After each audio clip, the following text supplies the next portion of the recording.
Hey y'all, happy Sunday morning from New Orleans. The Saints are out in Detroit today to face off with the Lions, a game that up until a few hours ago we weren't sure was actually going to happen. Um, Obviously, if you've been paying attention, you know that Michael Burton tested positive for coronavirus upon arriving in Detroit last night.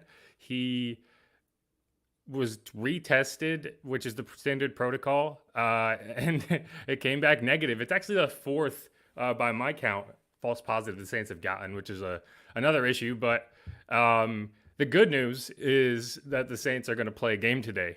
The bad news is that the Saints still have to play a game today, and they'll have to do that without six of their starters. But just to introduce myself, my name is Jeff Nowak. I'm the digital sports producer for NOLA.com, Times-Picayune, and The Advocate. If I seem a little tired, it's because if you know anything about me, you know I also deal with LSU. I cover LSU, and they played a bit late last night, so I got some sleep in my eyes. But I'm gonna give you my best my best effort here. Um, so the Saints play at noon. They play the Lions. They're going to play without Marshawn Lattimore, Janoris Jenkins, Jared Cook, Michael Thomas. I believe I'm forgetting at least one. How many was that? There's Marcus Davenport and Andrews Pete. So six starters out for this week. A week that they desperately need to win at 1-2. They're not going to be done with a 1-3 start, but that's not a place you want to be. Um, so let's get into a little what I want to talk about today, and I can also answer any of your questions if you drop them into the chat. Haven't seen any so far, but do remember to throw those in there, and I'll try to get to them. But let's hop over here.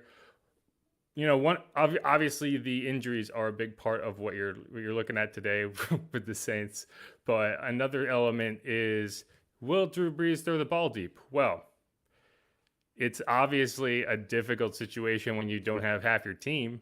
And I don't think that you're going to see a big change today in terms of what the Saints have done, but maybe the Lions don't cover up as well on the back end, knowing what Kamara is going to do to them, which has been the case the last 2 weeks. And maybe that does open up some of those shots as Emmanuel Sanders and Drew Brees kind of build on that chemistry. And so I'm going to go over a film study post that I put together this week. Basically, what I did was, after hearing what Drew Brees said after the Packers game, which was that they did call deep shot plays and they just didn't work. They got soft looks. I went through and I tried to find, what were those plays? When were they called? Who were they targeting? And why didn't they work? And then first and foremost, did they actually call them? And so I found six plays that I would term as shot plays, and I have this film study post over here. I'm gonna blow it up a little bigger, and we can go through it a little bit. But let's click into it.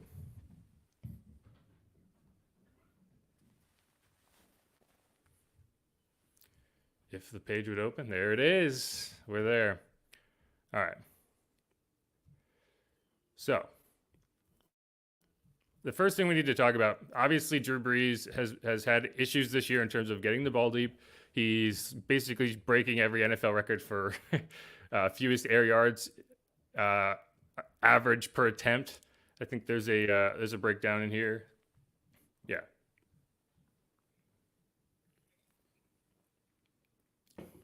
This is where Drew Brees is ranked since 2016 in air yards, which the good thing is Drew Brees is last in air yards. The bad thing is Drew Brees is last in air yards this season. The good thing is that was also the case in 2017, and he's never been better than 28th in the last 5 seasons. And the Saints have been pretty good in most of those years. So they have proven that there's the graphic here. They have proven that they can win with him playing this way. And that's the question. Can they win if he's not pushing the ball deep? And they've proven they can. The difference is this year, that number is significantly lower than it's been. And that's where you kind of look at, okay, we need to be a little different. We need to look a little differently at how we approach this aggressive part of the offense.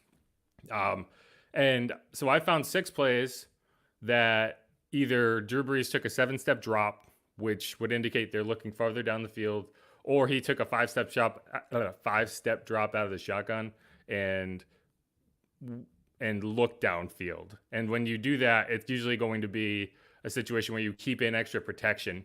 So Alvin Kamara would stay in and block, or they would put a jumbo lineman out there or an extra tight end to help, because it's going to take a little longer for that play to develop. So you need that extra blocking. Okay. So these are the number of drops. These are the drops he took. He didn't take a single 3-step or 5-step drop. I'm having trouble talking from under center. He took 4 7-step drops from under center. These are shot plays. That's what you're looking at as a shot play, because you're taking that 7-step drop because you need to give that little bit of extra time for the wide receiver to get downfield to actually make a big play. Whereas a 3-step drop, you're not going to, if you throw deep off a 3-step drop, that means something went wrong. When you take a 3-step drop, the point is you plant and throw to your first read unless it's covered, and then you go to your second read or go to your hot receiver or your check down back. If you're trying to throw a deep post off a 3-step drop, then the play didn't work. So at best, the play wasn't designed to go there. So I didn't really look at those. As you can see, most of Drew Brees' throws came out of the shotgun in some capacity. He had 2 with no drop at all. Those are typically quick screens. He had 13 with 3-step drops. So again, that's like quick passing game. Most were 5-step drops, which is kind of a tweener. It can be a shot play, but in most instances, it's kind of an intermediate look where if your first read's open, you're going there. And then he had 1 7-step drop out of the shotgun, which is pretty unusual because it's a really long drop. And in this case, it was that 4th and 1 play late in the game, which was also a shot play, but it's kind of a weird situation because they're not going to bring a rush. So you can kind of take whatever drop you want. But here are how those plays broke down.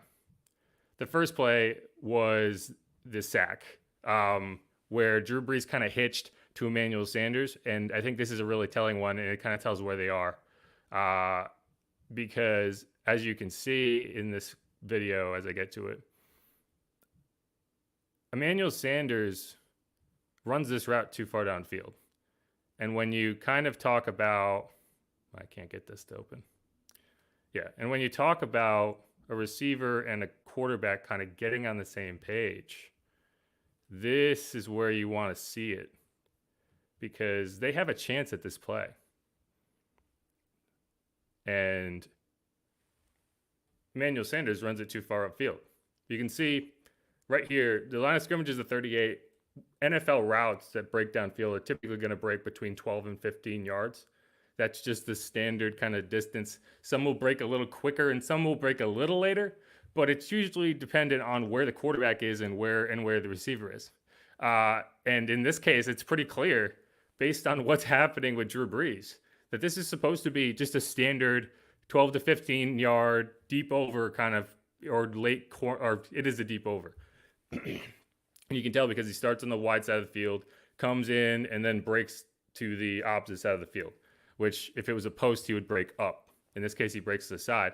And you can tell that Brees is expecting him to come out of his break here, because look where Brees is and look where Sanders is.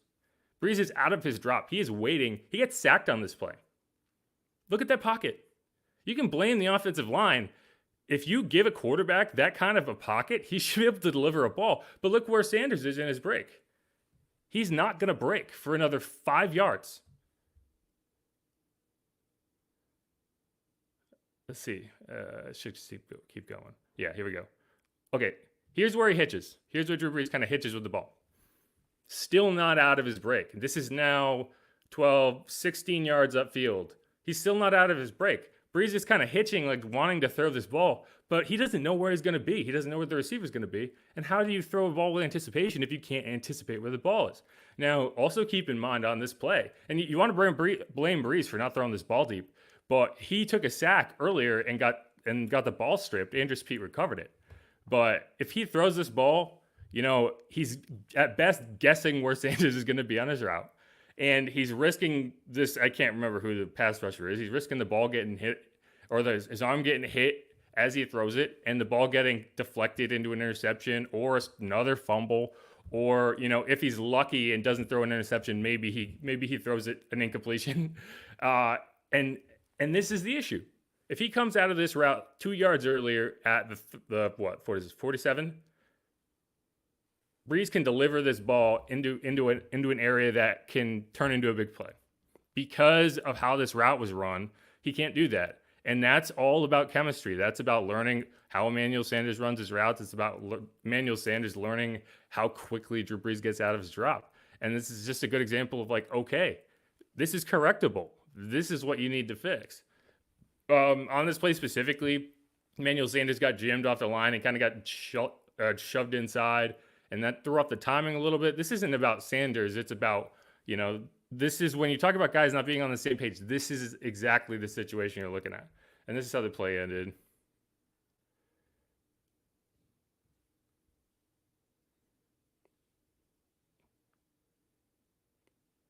I threw in the pause so you could get a good look at it. And obviously he takes that sack for an 8-yard loss. But that's a good example. And I won't go through all of these plays, but I will go through one later in the game that I think is telling that they are getting on the same page. He also caught a touchdown pass. Emmanuel Sanders did. Let's see. This was the one of Jared Cook. We'll skip past that one. I want to say the next one was Sanders. Yeah, here it is. So what you have here is kind of it's a divide concept. You have Emmanuel Sanders running this deep out, and you have Traquan Smith coming on the deep over here, and then Latavius Murray's going to come in behind him. But what happens is the pass rush, they kind of run a stunt, and Cesar Ruiz comes over here to pick up the extra blocker or the extra rusher, except there's two, and he can only pick up one. So Drew Brees actually has to make this throw with two free rushers in his face. And Cesar Ruiz does a good job to slow him down, but you'll see it here. And this is the last one I'll go over, and then I'll get to some questions. But as you can see on this play, there's a jumbo set. We have the extra lineman here. You have Josh Hill in. You have Latavius Murray in the backfield. So this is what you would look at and say, okay, it's a shot play, because they have the extra blocking to give Brees time, and there aren't going to be a lot of routes run downfield on shot plays. And that's the thing that a lot of people don't realize. It's like usually it's a 2 or 3 man combination, and you're just max protecting to give the quarterback time. A lot of times they'll look like runs. In this case, it does, and they kind of go away from that. And as you can see, Cesar Ruiz pulls out, tries to pick up the stunt, but he can only get one of them. He does a good job here. It looks like he gets beat, but realistically, what he does is he slows them up just enough to make this pass. And this is a really good throw by Brees. You can talk about his arm strength, and that he didn't blow the doors off here, but he leads Emmanuel Sanders with really good anticipation, with two big rushers bearing down on him. And look at this ball. It's a 26-yard ball in the air. It gets to Sanders where he needs it to get to him. He can get down. He can catch it in bounds. And then the DB tries to do a hidden ball trick there. But I mean, that's an anticipation throw. You can tell. If you look at his route, it broke between 12 and 15, and that's good. Okay, I'm gonna take a quick drink here.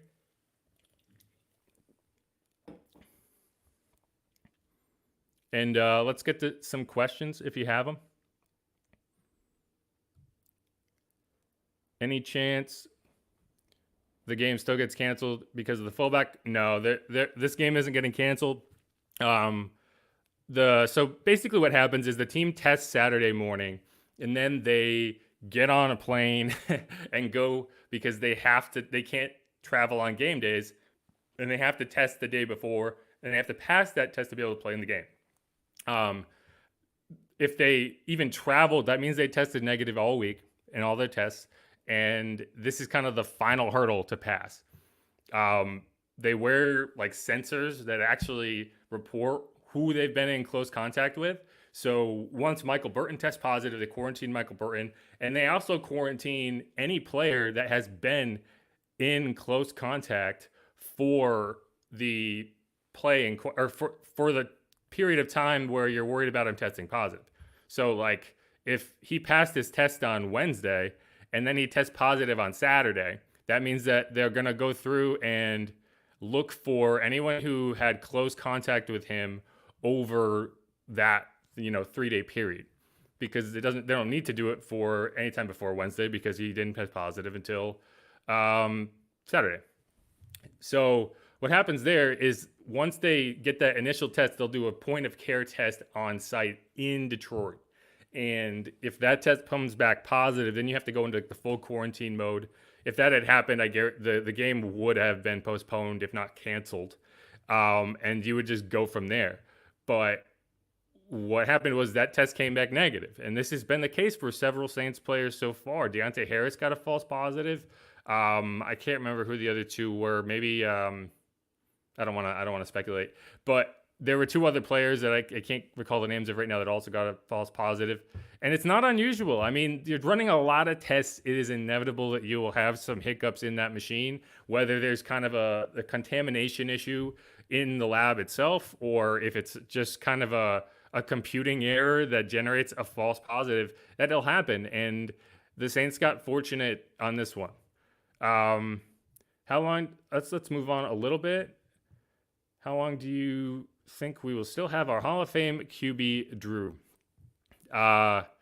In terms of, I'm not sure what length of time this is asking about. He's definitely here this season. He's, if I would be stunned if he came back for another year, but I've learned not to doubt Drew Brees. If you're asking about this season, I don't think this is not going to be Eli Manning in New York. I'm sorry. Drew Brees is still playing at a high level. Even if you look at it and say he can't throw the ball deep, he can't do what he needs to do in the offense, blah, blah, blah, blah. He's still executing at an incredibly high level. And I'm sorry, the grass is always greener on the other side. And I think Jameis Winston is a perfectly fine and capable quarterback, but this is not going to be his year. I'm sorry. If Drew Brees is healthy, he's going to play. And it'll be frustrating if it continues on the road it's been and the Saints can't find a way to pull out a win today and they go 1-4, whatever happens. That's not how the Saints are going to do Drew Brees. If this season kind of goes off the rails and Sean Payton and Mickey Loomis have to sit down with him and say, hey, Drew, I think it's time. After the season, that's one thing. There is no scenario where this franchise is going to move on from Drew Brees while he's in uniform sitting on the sidelines. There's no way. This isn't the Giants drafting a guy at number 6. This isn't a year before that they benched Eli Manning for Geno Smith and then the coach got fired immediately. But it's not that situation, and you shouldn't want it to be that situation. Even if this season goes off the rails, you want that level of respect for a guy that has shown that level of respect for the team in the city. So keep that in mind. This is it. Time to move on. I'm not sure if you're talking about something specifically, but it is not. Maybe next season, but I think giving up on this season is a little premature. Moving toward the end here. No, we will not be going live for the whole game. That's copyright infringement. Well, at least to show the game itself. And I also have to work during the game, so I can't just be live the entire time as much as I enjoy talking to you guys. And I think this is going to be the last one. Morning, everyone. I hope the Saints can pull a rabbit out of its hit today. I think that meant hat, but I have to say I agree. It's funny because I always kind of make this joke that it's like, oh, okay, 6 players out, no cornerbacks, no wide receivers, no tight ends, no running backs. Yeah, Saints win by 30. And it kind of feels like that. I understand that the Lions are a good football team. They're not a great football team. And I think that the Saints have more than enough in their holster to come out and put on a show. And it's just going to be a matter of the other guys showing up. They have a very deep roster, and this is where you need to see it. You need to see that pass rush. You need to see that running game. You need to see Traquan Smith step up and make some catches. You need to see Taysom Hill be a part of the offense. I talked this week about how I don't think that Taysom Hill is quite where he needs to be in his quarterback snaps, and I think the preseason is a big part of that and losing it because that's the only time he gets to play quarterback. at least for an extended period. And I'd like to see the Saints kind of incorporate him in different ways. It's tough because you don't have a ton of time to install sets, especially not knowing who's going to be there and who's not. But, I think that they need to find a way to get him involved as a quarterback that isn't taking a snap from under center. I'd like to see some more wildcat sets. Maybe Kamara takes the snap and kind of flips it to Hill for a throw, similar to how they did it in the opener with that double pass. Obviously, you don't want to do a double pass every time, but I think getting him involved in the offense in ways that isn't kind of this cut and dried read option or zone read, I should say, deep set. I think that will benefit him and it will benefit the Saints. And he's been playing a lot like it's heads on fire a little bit, and I think that would just settle him down, get him back to just playing football. And that's what you'll need to win this game today. The Lions are going to score points. You have to be able to score with them. But all right. Thanks for tuning in. Again, my name is Jeff Nowak, digital sports producer for NOLA.com, Times-Picayune, and The Advocate. Saints kick off in 40 minutes. I'm going to be live tweeting, and we have a few reporters out there who are glad to be covering a football game today. You can follow me at Jeff_Nowak. Our other reporters are Amy Just and Luke Johnson. You can check them out in our live feed of the game, which I will be in as well. And if you have any questions or you want is anything you want me to address in a film study post or in a live chat, whatever, feel free to hit me up on Twitter. DMs are open. And check out all of our work over at NOLA.com. If you go through the sports index, there's a Saints index, NOLA.com /sports/Saints. And that's where you'll find a lot of that great content. And you can catch it on Twitter at Saints Now. That's at Saints NOW. All right, y'all. Peace.